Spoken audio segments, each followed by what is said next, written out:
नाग पंचमी का ऐसा पावन पर्व आता है जिस पर्व में मंदिर को खोला जाता है मध्य रात्रि 12 बजे और 24 घंटे के लिए सभी श्रद्धालु भगवान नागचंद्रेश्वर का दर्शन करते हैं। पूरे भारत में जहां तक हमने भ्रमण किया है अन्यत्र कहीं भी इस तरह का विग्रह देखने को नहीं मिला है। ऐसे दिव्य दर्शन अन्यत्र कहीं देखने को नहीं मिले हैं, क्योंकि एकमात्र विग्रह है जहाँ सर्प शैया पर भगवान शिव का पूरा परिवार है। जो नाग उनके गले में रहता है उसे बासुकी नाग कहा जाता है, उनके गले में रहते हैं। लेकिन वही भगवान जब नृत्य करते हैं, तांडव करते हैं, तो आप देखेंगे कि गले से निकल के उनके हाथ पे आ जाते हैं। नमस्कार, मैं हूं अनुराग श्रीवास्तव। आप देख रहे हैं लोकमत हिंदी। आज हम आपको बताएंगे मध्य प्रदेश के उस प्रसिद्ध नागेश्वर मंदिर के बारे में जो साल में एक बार खुलता है। नागपंचमी के मौके पर इस मंदिर के पट खोले जाते हैं और कहा यह जाता है कि ये जो मंदिर है वो अपने आप में अद्भुत मंदिर है। इसके पीछे वजह यह है कि जो नाग चंद्रेश्वर का मंदिर है वहां पर जो विराजित की गई प्रतिमा है वो अपने आप में अद्भुत है। इसके पीछे की वजह भी आप जान लीजिए। जो मूर्ति है उसमें शिव और पार्वती जो है वो नागेश्वर के फन पर विराजित हैं और ऐसा कहा जाता है कि वैसे तो विष्णु जी ही नागेश्वर के फन पर विराजित होते हैं, लेकिन ये एक ऐसी मूर्ति है जिस पर शिव और पार्वती विराजित होते हैं और इसी कारण से इसको अद्भुत माना जाता है। और सबसे खास बात यह कि नाग पंचमी के दिन एक दिन यानी कि साल में एक दिन इस मंदिर के पट खोले जाते हैं। आखिर इसके पीछे का रहस्य क्या है और अपने आप में क्यों खास है ये मंदिर, इस बारे में चर्चा करने के लिए हमारे साथ विनीत जी जो महंत हैं वो जुड़े हुए हैं, जो इस मंदिर का रखरखाव और व्यवस्था देखने का काम करते हैं। और जब नाग चंद्रेश्वर मंदिर के पट खोले जाते हैं तो इनकी तरफ से विशेष पूजा अर्चना भी की जाती है। विनीत जी, आपका स्वागत है। और हम जानना चाहेंगे, क्योंकि अब नाग पंचमी आने वाली है और हिंदू धर्म में नागों की पूजा की जाती है और इसका महत्व भी माना जाता है, लेकिन अपने आप में नाग चंद्रेश्वर मंदिर का रहस्य क्या है? आखिर क्यों साल में एक बार इसे खोला जाता है?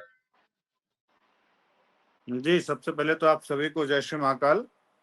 जैसा कि हमारे यहाँ एक बहुत ही प्राचीन परंपरा चली आ रही है, भगवान महाकाल के इस पावन प्रांगण में ये जो दिव्य मंदिर है, इस मंदिर के तृतीय तल के ऊपर भगवान नागचंद्रेश्वर विग्रह के रूप में उपस्थित हैं, जिनका पूरे वर्ष पूजन अर्चन होता है, लेकिन बाहर से पूजन अर्चन होता है। मंदिर के पट बंद रहते हैं, विग्रह का दर्शन नहीं होता है। लेकिन नाग पंचमी का ऐसा पावन पर्व आता है जिस पर्व में मंदिर को खोला जाता है मध्य रात्रि 12 बजे और 24 घंटे के लिए सभी श्रद्धालु भगवान नागचंद्रेश्वर का दर्शन करते हैं और दर्शन करने के पश्चात फिर पुनः बंद कर दिया जाता है।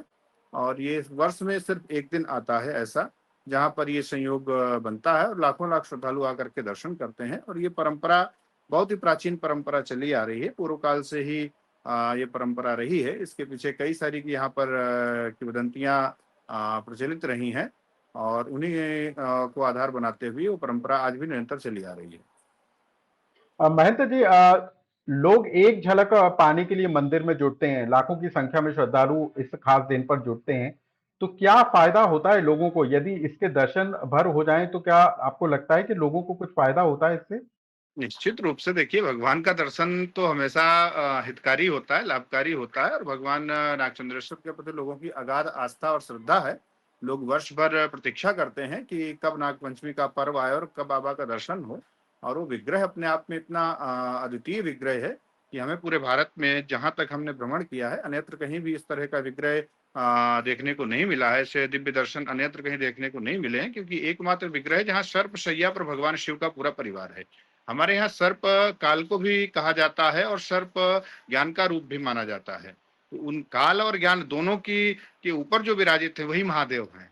तो इसलिए बहुत अद्भुत विग्रह है। और कहते हैं कि 8वीं शताब्दी का ये विग्रह किसी नेपाल के राजा ने यहाँ पर दान किया था। ऐसी बहुत सारी मान्यताएं और बहुत सारी लोगों की श्रद्धा उस विग्रह के प्रति है। तो उसी क्रम में इस बार भी नागपंचमी चूंकि 29 तारीख की पड़ रही है, तो 28 तारीख की रात्रि 12 बजे भगवान नागचंद्रेश्वर के मंदिर के विधिवत पूजा परंपरा जो परिपाटी है, उस परिपाटी के अनुसार पट खोले जाएंगे, षोडशोपचार पूजन होगी। त्रिकाल पूजा की जो विधा है उसी विधा से पूरा भगवान नागचंद्रेश्वर का पूजन किया जाएगा। पूरे उज्जैन जिला ही नहीं अपितु पूरे उज्जैन संभाग के सभी अधिकारी, हमारे जितने भी जिला के अधिकारी हैं, वो सब पूरी तन्मयता से लगे हुए हैं कि अधिक से अधिक श्रद्धालु जो आए उनको सुरक्षित तरीके से शीघ्र अतिशीघ्र भगवान नागचंद्रेश्वर का दर्शन कैसे सुलभ हो, इसी क्रम में ये कार्य चल रहा है और पूरी तैयारियां हम लोगों की तरफ से की जा चुकी हैं। विनीत जी, कहा जाता है कि जिनको काल सर्प का दोष होता है वो यदि इस नागचंद्रेश्वर मंदिर के दर्शन कर लेता है तो वो दोष दूर हो जाते हैं। हाँ, आखिर निश्चित रूप होता क्या है ये काल सर्प दोष, और क्या वाकई में इसका निश्चित रूप से निवारण होता है? सबकी अपनी अपनी श्रद्धा और अपनी अपनी मान्यताएं हैं। और हमारे यहाँ कहा भी गया है, भावग्राही जनार्दना, भगवान भाव के भूखे होते हैं, जो जिस भाव से आता है उसकी मनोकामना पूर्ण होती है। इसीलिए ये निरंतर गत कई वर्षों से अगर हम कहें तो इसका कोई लेखा जोखा ऐसा नहीं हमारे पास है कि 10 वर्ष हुए, 50 वर्ष हुए, 20 वर्ष हुए। निरंतर सैकड़ों वर्षों से, शताब्दियों से परंपरा चली आ रही है और उसी का अनुपालन हम लोग भी चूंकि दायित्व है तो हम कर रहे हैं। लेकिन कहा जाता है कि काल सर्प दोष होता है, उसके काम जो है विघ्न पड़ जाते हैं, और इस मंदिर के दर्शन भर से वो दोष दूर हो जाते हैं। निश्चित रूप से देखिए, हमारी ज्योतिषी वैदिक ज्योतिष में एक काल सर्प दोष जब राहु और केतु के मध्य में समस्त ग्रह आ जाते हैं तो हमारे ज्योतिष में उसे कहा जाता है कि इस कुंडली में काल सर्प दोष उपस्थित है। तो लोगों की अपनी आस्था और श्रद्धा है कि जो दर्शन करता है उसके काल सर्प दोषों का शमन होता है, ऐसी मान्यता लोगों की है। तो उस श्रद्धा का सम्मान होता है और जहाँ पर श्रद्धा है तो वहाँ सब कुछ संभव हो जाता है। इस प्रतिमा को लेकर, मूर्ति को लेकर भी खास तरह की मान्यताएं हैं कि पौराणिक मान्यता के मुताबिक ये मूर्ति अपने आप में अद्भुत है। इस प्रतिमा में आखिर ऐसा क्या दर्शाया गया है, कुछ उसके बारे में बताएंगे आप? निश्चित रूप से आप विग्रह देखेंगे ध्यान से तो उसमें एक एक ही विग्रह में सर्पसैया के ऊपर भगवान शिव का पूरा परिवार है। भगवान सूर्य की उपस्थिति है, चंद्रमा की उपस्थिति है और अन्य अन्य देवी देवताओं की उपस्थिति उसी विग्रह में है। तो अपने आप में बहुत ही अद्भुत वो दिव्य विग्रह है। दर्शन मात्र से ही एक आकर्षण उस विग्रह से होता है। जब भी हम लोग, क्योंकि हमारी परंपरा रही, श्री पंचायती अखाड़ा महानिर्वाणी के जो भी पदेन यहाँ पर महंत होते हैं वही पट खोलने से लेकर के और जो भी त्रिकाल पूजा की पद्धति है उन्हीं के द्वारा वो निभाई जाती है और फिर पट बंद करने का दायित्व भी उन्हीं का रहता है। तो हम लोग जब भी वह अवसर आता है नागपंचमी का, पूरे वर्ष हम लोग प्रतीक्षा करते हैं और जब पट खोलते हैं बहुत ही अद्भुत वो विग्रह है जो कि ऐसे एकदम ऐसा मनमोहक जिसे हम कहते हैं, बहुत ही मनमोहक बाबा का स्वरूप है। और हम सब लोग श्रद्धा से पूजा अर्चना करके और आम श्रद्धालुओं के लिए मंदिर को लाया। लेकिन विनीत जी, कहा जाता है कि नाग तो शिव जी के आभूषण के रूप में पहचाने जाते हैं, लेकिन यहाँ पर नाग को जिस तरीके से दर्शाया गया है तो आपको नहीं लगता कि ये जो उनकी जो पहचान है उससे अलग हटकर बताने की कोशिश है? निश्चित रूप से भगवान शिव के अगर आप भिन्न भिन्न प्राचीन मंदिरों में विग्रह देखेंगे तो जहाँ पर भगवान शिव ध्यानस्थ बैठे हुए हैं वहां पर जो नाग उनके गले में रहता है उसे वासुकी नाग कहा जाता है, तो उनके गले में रहते हैं। लेकिन वही भगवान जब नृत्य करते हैं, तांडव करते हैं, तो आप देखेंगे कि गले से निकल के उनके हाथ पे आ जाते हैं। और वही भगवान शिव का विग्रह जो प्राचीन है, जब वो भिक्षा याटन करते हैं तो उस समय आप देखेंगे कि वो नाग भगवान के कमर पे होता है, गले में नहीं होता, हाथ पे नहीं होता, कमर पे होता है। मैंने पूर्व में कहा कि नाग को, सर्प को हमारे यहाँ काल और ज्ञान का देवता माना गया है। तो जब जैसी उपस्थिति होती है, जब व्यक्ति ध्यानस्थ होता है तो उसका ज्ञान उसके मस्तिष्क में होना चाहिए। जब वो नृत्य करता है यानी कि कर्म कर रहा होता है तो हाथ हमारे यहाँ करदाता कहा गया ना, कर माना गया इसको, तो ये ज्ञान का प्रादुर्भाव होता है। कटी जो है ये स्तंभन का स्थान माना जाता है। यहाँ पर जब हम भिक्षाटन के लिए जाते हैं तो वहाँ ज्ञान नहीं, वहाँ समर्पण होना चाहिए, वहाँ स्तंभन होना चाहिए अपने ज्ञान का। इसी भाव से यहाँ पर सर्प सैया पर है। तो मैंने पूर्व में कहा कि पूरा शिव परिवार सर्प सैया पर है, ज्ञान के ऊपर विराजित है, काल के ऊपर विराजित है। इसलिए भगवान का, महाकाल का यदि दरबार है, इसलिए भगवान नागचंद्रेश्वर का विशेष महत्व है।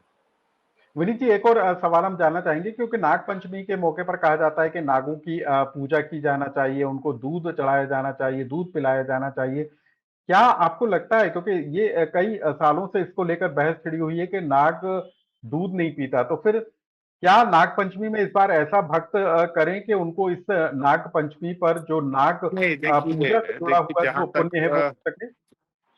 जहां तक मैं समझता हूं कि नाग या सर्प दूध का सेवन नहीं करते हैं। उनकी जो शरीर की ग्रंथियां होती हैं वो इतनी सक्षम नहीं है कि वो दूध को पचा पाए। लेकिन चूंकि दूध हमारे यहाँ सबसे उत्तम पदार्थ में गिना जाता है, सबसे श्रेष्ठ पदार्थ में गिना जाता है। तो जब हम किसी अपने से श्रेष्ठ व्यक्तित्व को व्यवहारिक जगत में भी कोई चीज हमें प्रदान करनी होती है, गिफ्ट देना होता है या उसको कुछ देना हम चाहते हैं, अपनी कृतज्ञता व्यक्त करना चाहते हैं, जो श्रेष्ठ से श्रेष्ठ पदार्थ हमारे पास होता है उसे हम देते हैं। तो उस काल में दूध सबसे श्रेष्ठ पदार्थ माना जाता था, जो कि आज भी है। अमृत तुल्य उसे माना गया है। गाय का, शुद्ध देशी गाय का अगर दूध होता है तो हम भगवान को अर्पित करते हैं। तो हमारी श्रद्धा का विषय है, उसमें नाग पीते हैं नहीं पीते ये विषय ही नहीं है। पुनीत जी, नाग पंचमी पर ऐसा इस बार श्रद्धालु क्या करें कि उनको उस पूजा का लाभ हो, कुछ उस तरीके का आप कुछ बताना चाहें? मैंने आपको एक शब्द में आपके इस प्रश्न का उत्तर पूर्व में दे दिया कि भावग्राही जनार्दन। भगवान सदैव हम्म। भाव के भूखे, आपके पदार्थ के भूखे नहीं होते हैं। आप अपने भाव को शुद्ध रखिए, आप अपने आसपास का वातावरण शुद्ध रखिए। आपके आसपास जो भी दीन दुखी लोग हैं, जो भी आपके इष्ट मित्र हैं, अगर वो किसी समस्या में हैं तो उनका सहयोग करिए। सद्भावना का भाव, धर्म का मूल जो स्वरूप है वो आपके अंदर सद्भाव उत्पन्न करना। धर्म का जो मूल स्वरूप है, धर्म की मूल जो व्याख्या है, मूल जो स्वरूप है, वो जो आपको जहाँ ले जाना चाहते हैं, उस सात्विकता का एक वातावरण तैयार हो आपके इर्द गिर्द। तो अगर हम भगवान के प्रति आस्था रखने वाले लोग हैं, भगवान के प्रति श्रद्धा रखने वाले लोग हैं, तो हमें ये दो चीजें हमारे जीवन में बहुत ही आवश्यक होनी चाहिए। एक तो हमारे जीवन में सात्विकता होनी चाहिए, हमारे जीवन में सत्यता होनी चाहिए, और हमारे जीवन की सार्थकता होनी चाहिए। ये अत्यंत हमें ध्यान रखने योग्य बात है कि अगर हम साधक हैं तो हमारे जीवन की एक निश्चित रूप से एक ध्येय हमारे जीवन में होना चाहिए, और उस ध्येय के लिए जो भी उपक्रम, जो भी ज्ञान हमें ईश्वर ने दिया है, उसका हमें भरपूर उपयोग करके इस राष्ट्र हित में, समाज हित में और अपने हित के लिए उसका उपयोग करना चाहिए। ये भी जानना चाहेंगे कि इस बार नाग चंद्रेश्वर मंदिर में किस तरह की पूजा अर्चना होगी, किस तरह की व्यवस्था होगी, किस रूप में वो नजर आएंगे नाग पंचमी के दिन, क्या खास तैयारी है? बिल्कुल बिल्कुल, यहाँ पर चूंकि वर्ष में एक बार पट खुलते हैं, तो जो हमारी परंपरा है, भगवान नागचंद्रेश्वर का दिव्य भव्य मंदिर सजाया जाता है। और पट खोलने की अपनी एक हमारी जो पारंपरिक पूजा पद्धति है, उस पूजा पद्धति के अनुसार वो नीचे से चूंकि जब हम भगवान महाकाल के गर्भगृह में ऊपर तृतीय तल पर जाते हैं, तो सबसे पहले भगवान गणेश का विग्रह पड़ता है, वहां से पूजन प्रारंभ होता है, और गज लक्ष्मी इत्यादि के कई सारे विग्रह आते हैं, उनका क्रमबद्ध तरीके से पारंपरिक पूजन होता है। उसके पश्चात भगवान नाग चंद्रेश्वर का षोडशोपचार पूजन होता है। फिर गर्भगृह खोला जाता है, वहां पर एक शिवलिंग के रूप में भगवान सिद्धेश्वर उपस्थित हैं, उनका षोडशोपचार पूजन होता है। और ये त्रिकाल पूजा की पद्धति है। उसी पद्धति के अनुसार जो हमारी परंपराएं हैं, उनका अनुपालन करते हुए हम पट इस बार भी खोलेंगे। और यदि इस बार श्रद्धालु, क्योंकि कहा जा रहा है कि हर दिन 2 लाख से ज्यादा श्रद्धालु महाकाल मंदिर में जुड़ रहे हैं, और नाग पंचमी के दिन तो कुछ खास संख्या ज्यादा हो जाती है, तो कैसे लोग दर्शन आसानी से कर पाएंगे, इस बात को लेकर कोई व्यवस्था? बिल्कुल बिल्कुल बिल्कुल, हमारे यहाँ भगवान महाकाल के इस प्रांगण में महाशिवरात्रि पे और नाग पंचमी पे सबसे अधिक श्रद्धालुओं का पदार्पण होता है। और उसी श्रद्धालुओं को देखते हुए, जो जिस तरीके से भीड़ आती है, जिस तरीके से संख्या आती है, उस संख्या को देखते हुए शासन प्रशासन पूरी तरीके से मुस्तैद है। और जो दर्शन की व्यवस्था बनाई गई है, वो कर्कराज पार्किंग से आप वहाँ गाड़ी खड़ी करेंगे, वहां से आप पैदल बैरिकेड्स वगैरह, जो भी सुरक्षा के दृष्टिकोण को ध्यान में रखते हुए पूरी व्यवस्था की गई है, उस व्यवस्था के अनुसार सुरक्षित और शीघ्र दर्शन की का ध्येय है, और उसी की व्यवस्था की गई है, उसके अनुसार आप दर्शन कर सकते हैं। यदि कोई श्रद्धालु वहां पर जुटता है तो कितनी देर में दर्शन हो जाएंगे? कोई समय आप लोगों ने निर्धारित किया है कि 1 से 2 घंटे दर्शन के का ऐसा अंदर? कोई निर्धारित समय तो नहीं आपको बता सकते हैं, वो डिपेंड करता है जिस तरीके से भीड़ होती है। जैसे जो सबसे पहले लोग आते हैं उनको ज्यादा समय लगता है, क्योंकि उस समय संख्या अधिक होती है श्रद्धालुओं की। कुछ समय ऐसा सुबह सुबह का रहता है, श्रद्धालुओं की संख्या कम होती है। तो वो डिपेंड करता है, जैसे श्रद्धालु होंगे उस हिसाब से समय लगेगा। प्रयास और ये है जैसे आजकल, कि हाँ, जी जी, जैसे आजकल महाकाल के दर्शन के लिए लाइव व्यवस्था की गई है, क्या नाग चंद्रेश्वर मंदिर की भी उस दिन कुछ खास व्यवस्था इस बार रहेगी?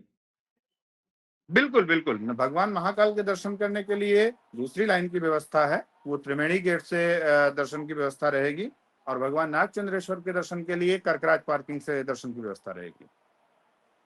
धन्यवाद, आपने हमको ये जानकारी साझा की, क्योंकि अपने आप में नाग चंद्रेश्वर मंदिर अपने आप में अद्भुत माना जाता है, खास माना जाता है, और इसी के दर्शन करने के लिए लाखों श्रद्धालु न सिर्फ मध्य प्रदेश बल्कि देश के कोने कोने से महाकाल मंदिर के लिए पहुंचते हैं। और कहा जाता है कि महाकाल मंदिर के शिखर पर जो है नाग चंद्रेश्वर का मंदिर है, जो साल में एक बार खोला जाता है, और इसको लेकर कई तरह की किंवदंतियां हैं, लेकिन ये प्रतिमा अपने आप में अद्भुत है, और इसकी एक झलक पाने के लिए प्रदेश और देश भर से श्रद्धालु यहाँ पर नाग पंचमी के दिन पर जुटकर एक झलक पाने की कोशिश में रहते हैं। लेकिन इस बार जो तैयारियां की गई हैं, उससे साफ है कि यदि आप भी नागचंद्रेश्वर मंदिर के दर्शन करने के लिए जाने का प्लान कर रहे हैं, तो आपको भी इनके दर्शन हो सकेंगे। और किस तरह से व्यवस्थाएं की गई हैं, वो तमाम व्यवस्थाओं की जानकारी भी हमको महेंद्र जी ने दी। महेंद्र जी, आपका बहुत बहुत धन्यवाद। जी, बहुत बहुत धन्यवाद।